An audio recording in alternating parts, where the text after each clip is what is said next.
الماتش الاول خسرتوه بجوج، الماتش الثاني خسرتوه بستة، يعني هي 8 ديال الاهداف ناقص 8 ديال الاهداف جوج المباريات. المباراة الثالثة ربحتو ب 16، يعني هنا عندكم بلوس 8. واش بغيتو تردوا لنا الصرف ولا تقولوا لنا حنا خسرنا ب 8 كنربحوا ب 16؟ زوينه هاد النتيجة.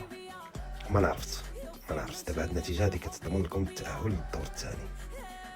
يقدر من داك جوج خسران ديال الماتشات الدواله يقدر تكون شي شنقول لك، زعما نعتبروه بانه مصباح على الدين ولا العصا السحريه بحال هكا، زعما خاتم سليمان عليه السلام.